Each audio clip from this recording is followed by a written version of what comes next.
कक्षा 12 की इस फिर अगली कक्षा में हम सब इकट्ठा हुए हैं। हम लोग इसमें जो हमने पिछली कविता अपनी पढ़ी पवन दूतिका अयोध्या समुपाध्याय हरिओम जी द्वारा रचित प्रिय प्रवास से ली गई यह कविता, जैसा कि मैंने कहा था कि जब ये पाठ पूरा हो जाएगा तो मैं इसके अभ्यास से जुड़े हुए सारे प्रश्नों के उत्तर आपको स्पष्ट करके वीडियो के माध्यम से उपलब्ध करूंगा, जिससे जो लोग पढ़ रहे हैं उनका ये पाठ पूरी तरह से तैयार करने में उनको कोई समस्या ना हो। ठीक है, आप देख लीजिए, मैंने नोट भी कर दिया है। आज हम लोग केवल अभ्यास प्रश्नों पर ही चर्चा करेंगे। जो आपकी किताब है, जैसा कि मैंने कहा था कि सभी लोग चित्रा पब्लिकेशन की ही किताब लेंगे जिससे समानता रहे और स्पष्टता बनी रहे। तो है क्या कि 4 पद जो इसमें अभ्यास के लिए दिए गए हैं। आप जानते हो कि आपको जो व्याख्यात्मक प्रश्न आता है उसकी एक खासियत यह है कि 5 प्रश्न आपसे व्याख्या के पूछे जाते हैं और यह 10 नंबर के होते हैं। ठीक है, 10 नंबर का ये होता है आपका। इसमें क्या है, 2-2 नंबर के 5 प्रश्न।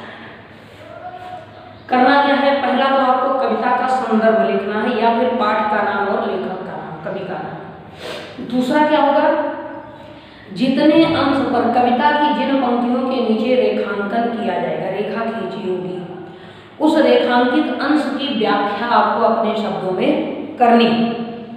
इन 2 प्रश्नों के बाद आपको काव्यगत सौंदर्य अथवा काव्य से बोधपरक 3 प्रश्न पूछे जाएंगे कि आपने कविता से समझा क्या, कैसे जानेंगे इसको। ऐसे 3 प्रश्न होंगे, इनके उत्तर आपको बहुत संक्षेप में छोटे छोटे उत्तर ही देने होंगे। चलिए, तो अब हम लोग चलते हैं बिना देर किए हुए। आपका पहला पद जो अभ्यास में पूछा गया है वो है कि मेरे प्यारे नव जलद से कंज से नेत्र वाले, जाके आए ना मधुवन से यौन भेजा संदेशा। मैं रो रो के प्रिय विरह से बावली हो रही हूँ, जाके मेरी सब दुख कथा श्याम को तुम सुना दे। यह पद था। राधा कहती है मेरे प्यारे नव जलद से कंज से नेत्र वाले, जाके आए न मधुबन से और न भेजा संदेशा। ठीक है, मैं रो रो के प्रिय विरह से बावली हो रही हूँ, जाके मेरी सब दुख कथा श्याम को तुम सुना दे। इसकी जो दोनों अंतिम पंक्तियां हैं यही रेखांकित है। मैं रो रो के प्रिय विरह से बावली हो रही हूँ, जाके मेरी सब दुख कथा श्याम को तुम सुना दे। अब इसका हम पहले संदर्भ लिखेंगे या पाठ का नाम अगर पूछता है तो आप पाठ का नाम लिखेंगे पवन दूतिका, कवि का नाम अयोध्या समुपाध्याय हरिओम। यदि संदर्भ पूछता है तो आप लिखेंगे प्रस्तुत व्याख्येय पद्यांश, हमारी पाठ्यपुस्तक हिंदी के काव्यखंड में संकलित अयोध्या समुपाध्याय हरिओम द्वारा रचित पवन दूतिका नामक कविता से उद्धृत है या लिया गया है। ठीक है, प्रसंग क्या होगा? प्रसंग वैसे पूछा नहीं जाता, परीक्षा में नहीं लिखा जाता, फिर भी आपके समझने के लिए बता दूं, इसमें राधा ने वायु को अपना संदेश लेकर कृष्ण के पास जाने के लिए कहा है। ये आपका पहला प्रश्न था। दूसरा, रेखांकित अंश की व्याख्या कीजिए। राधा उस वायु से जब कहती हैं, वायु राधा को स्पर्श करती तो कहते हैं तू क्यों मुझे विकल करती है, तू देख मैं रो रो कर प्रिय विरह से बावली हो रही हूँ। हे हवा, मैं तो पहले से ही अपने प्रिय भगवान श्री कृष्ण के वियोग के कारण रो रो करके रोते रोते पागल सी हो गई हूँ। मेरी बुद्धि काम नहीं करती, दुर्बल हो गई हूँ। तू मुझे कष्ट न दे, मेरा एक काम कर, तू यहाँ से चली जा और जाकर मेरी ये दुख भरी कहानी श्री कृष्ण को सुना दे। यही अर्थ है इसका जो अभाव में लिखेंगे। फिर तीसरा प्रश्न है, राधा किसको अपना दूत बनाकर कृष्ण के पास भेज रहे हैं? आप जानते हो पवन दूतिका वायु को दूत बना रही है। तीसरा प्रश्न भी आपका सही होगा। चौथा है, श्री कृष्ण कहाँ जाकर के वापस नहीं आए? बहुत छोटे छोटे प्रश्न हैं। कहाँ गए हैं? मधुबन अर्थात मथुरा चले गए। भगवान श्री कृष्ण मथुरा चले गए और वापस नहीं आए। श्री कृष्ण के विरह में रो रो करके पागल कौन हो रहा है? तो आप सोचो, छोटे छोटे प्रश्न हैं। कृष्ण के विरह में रोते रोते श्री राधा जी पागल सी हो गई। ठीक है, ये पहला अभ्यास था। दूसरा छंद हम देखते हैं जो एक रोचक पद था। कहते हैं कोई क्लांता कृषक ललना खेत में जो दिखावे, धीरे धीरे परस उसकी क्लांतियों को मिटाना, जाता कोई जलद यदि हो व्योम में तो उसे ला, छाया द्वारा सुखेत करना तप्त भूतांगना को। कहती हैं कोई क्लांता कृषक ललना, ललना माने जो नववधू नई नई स्त्री आई हुई हो विवाह के उपरांत वही ललना। कोई क्लांत, और वो किसान की पत्नी हो जो खेत में काम कर रही हो, थक गई हो, क्लांत हो गई हो, कोई थकी हुई किसान की स्त्री, किसान की पत्नी अगर कहीं खेत में दिखाई पड़े तो धीरे धीरे परस करके, धीरे धीरे स्पर्श करके उसकी क्लांति को, उसकी थकान को दूर कर देना, क्योंकि सुबह की हवा ठंडी है, ठंडी हवा मिलेगी, थकान दूर होगी, अच्छा लगेगा। अगर कहीं आकाश में जाता कोई जल्द यदि हो व्योम में तो उसे ला, अगर कोई आकाश में जाता हुआ बादल हो तो उसे खींच लाना है हवा, और छाया द्वारा, उस बादल की छाया द्वारा सुखित करना, सुखी कर देना किसे, तप्त भूतांगना को। तप्त माने जो गर्मी से जल रही हो उस भूतांगना, उस भूमिपुत्री, उस किसान की पत्नी को सुखी करना। अब देखिए इसका संदर्भ पूछा जाए, वही लिखेंगे आप, पवन भूतिका हरिओम जी द्वारा रचित काव्यखंड। तो ये पाठ का नाम पवन भूतिका, कवि हैं अयोध्या से उपाध्याय हरिओम जी। दूसरा प्रश्न है रेखांकित अंश की व्याख्या कीजिए।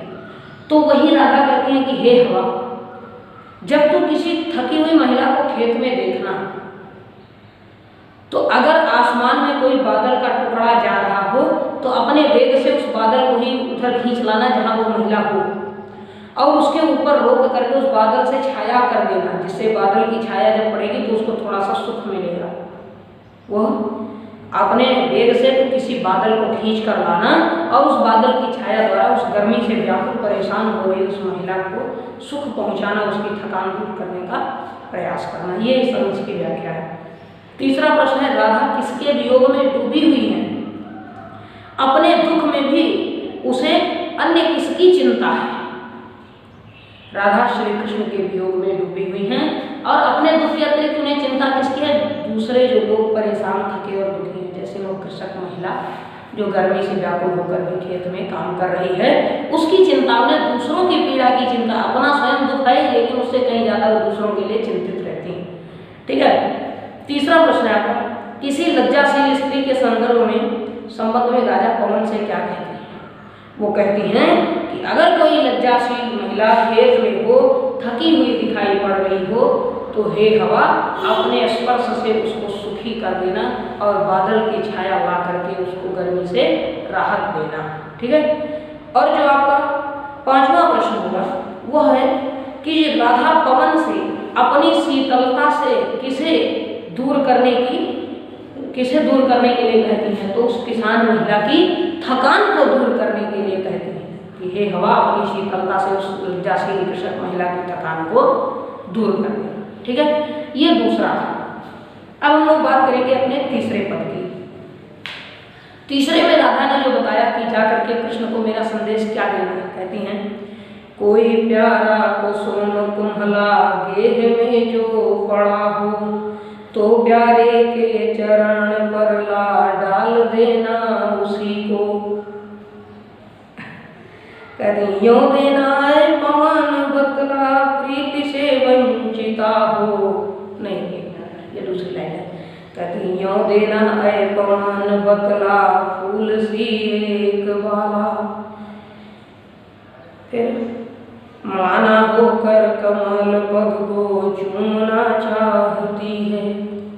कहती हैं हे हवा, कोई प्यारा कुसुम कुम्हला, अगर कोई प्यारा सा सुंदर सा मुरझाया हुआ फूल, कुम्हलाया हुआ कुसुम फूल गेह में घर में कहीं पड़ा हो तो प्यारे के चरण पर ला डाल देना उसी को। तो उस फूल को लाकर कृष्ण के चरणों में गिरा देना। उस फूल के माध्यम से ये व्यक्त करना, ये बताने का प्रयास करना कि फूल सी एक बाला, उसी फूल की तरह एक सुकोमल सुंदर बालिका राधा मलाना हो गई है, वियोग के कारण मलिन हो गई है और श्री कृष्ण के सुंदर चरण कमलों का स्पर्श करना चाहती है, उनके दर्शन करना चाहती है। संदर्भ है आपका वही होगा। रेखांकित अंश की व्याख्या जो है आपका वही अंतिम दो पंक्तियां, यो देना है पवन बतला फूल सी एक बाला मलाना होकर कमल पग को चूमना चाहती है। ध्यान दीजिए, कहती है हे हवा, फूल को, सुंदर से मुरझाए हुए फूल को कृष्ण के चरणों में गिरा कर दे, यह भाव प्रकट कर देना, उन्हें इस तरह बता देना कि उसी फूल के जैसी एक सुकोमल बालिका भी वियोग पीड़ा के कारण श्री कृष्ण के विरह में अति मलिन हो गई है और उनके चरण कमलों को चूमना चाहती है, स्पर्श करना चाहती है। ये व्याख्या है, ठीक है। इन पंक्तियों में राधा किसको समझा रही है? आप जानते हो, जिसे दूत बना रही है, पवन को समझा रही है, हवा को समझा रही है। राधा किसी कुमलाए हुए फूल के संदर्भ में पवन दूतिका से क्या कहती है? फूल के संदर्भ में वो कहती हैं कि उसे कृष्ण के पैरों पर गिरा करके यह भाव प्रकट कर देना कि फूल के जैसी एक कोमल बालिका विरह पीड़ा के कारण मलिन हो गई है, ठीक है। फूल के द्वारा यह दिखाना चाहिए। फिर 5वां प्रश्न है आपका कि पुष्प के माध्यम से राधा श्री कृष्ण के प्रति क्या कहना चाहती है। फिर वही बात घुमा करा रही है कि फूल के माध्यम से राधा कहना चाहती है कि आपके प्रेम से वंचित होकर, आपके विरह के कारण इस फूल के जैसी एक कोमल बालिका भी अति मलिन होकर के, बहुत ही मलिन होकर के अत्यंत शोकमग्न है, रो रही है, पागल सी हो गई है और आपके चरण कमलों का स्पर्श करना चाहती है। ये तीसरा था। अब हम लोग अंतिम और चौथा पर देखेंगे।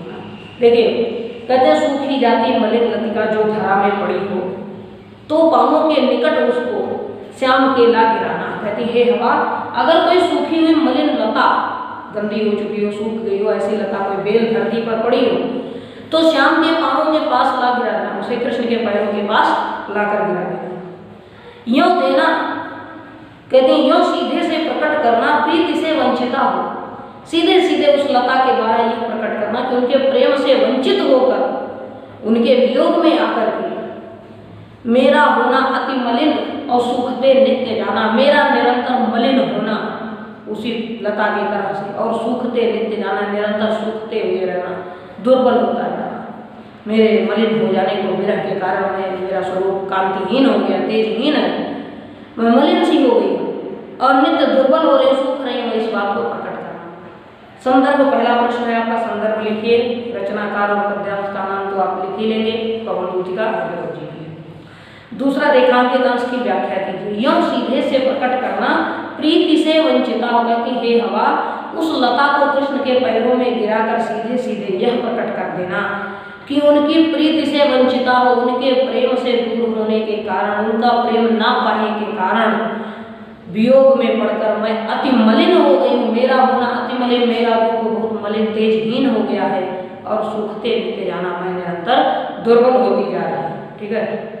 फिर अगला प्रश्न है तीसरा, यों सीधे से प्रकट करना, प्रीति से वंचिता हो, इस पंक्ति का भाव स्पष्ट कीजिए। भाव, इसका भावार्थ लिखना है। राधा कहती है हवा, जब वो लता कृष्ण के चरणों में गिराना, तो उसके माध्यम से तुझे यह प्रकट करना है कि प्रीति से वंचिता, जैसे अपनी टहनी से टूट जाने के बाद, जड़ से टूट जाने के बाद, या पानी ना मिलने के कारण वह लता मुरझा गई है, सूख गई, मलिन हो गई है, ऐसे कृष्ण के प्रेम के ना मिलने के कारण, कृष्ण का स्नेह से वंचित हो जाने के कारण मैं भी निरंतर दुर्बल होती जा रही, मलिन हो रही, ठीक है।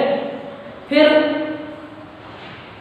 अगली पंक्ति में कहती है कि किसी सूखी लता के संदर्भ में राधिका पवन दूतिका से क्या कहती हैं, तो फिर वही बात कि ला करके उसे कृष्ण के चरणों में गिराकर यह प्रकट करना कि इसी लता के समान ही राधा भी मलिन और दुर्बल हो गई है। अंतिम और 5वां प्रश्न है, सूखी लता श्री कृष्ण के चरणों में गिराकर राधा क्या दर्शाना चाहती है, क्या दिखाना चाहती है। देखिए, बार बार एक ही चीज पूछी गई है, जो लोग नहीं कन्फर्म करेंगे वो खुश जाएंगे। वही दर्शाना चाहते हैं कि उसी लता की भांति की राधा भी अति दुर्बल और मलिन हो गई है। देखिए, इतना ही प्रश्न उत्तर है इसमें। जीवन परिचय आप लोग किताब से पढ़कर लिखने का प्रयास कीजिएगा, जो भी समस्या होगी वो पूछिएगा। जो विकल्पीय प्रश्न दिए गए हैं सबका एक ही समान उत्तर है, जो उनके जीवन परिचय, उनकी रचनाओं से संबंधित है। प्रिय प्रवास और रसकलश उनकी रचनाएं हैं, आप देख लीजिएगा, ठीक है। आगे जो समस्या होगी मिलेंगे। कल से हम लोग अपना अगला टॉपिक, जो हमारा अगला विषय होगा, हिंदी काव्य साहित्य नहीं, पहले हम लोग हिंदी साहित्य का इतिहास पढ़ते हैं। पहले हिंदी के बारे में जानते हैं, उसके बाद तब हम हिंदी गद्य और काव्य का अलग अलग साहित्य का इतिहास पढ़ेंगे, ठीक है। पढ़ते रहिए।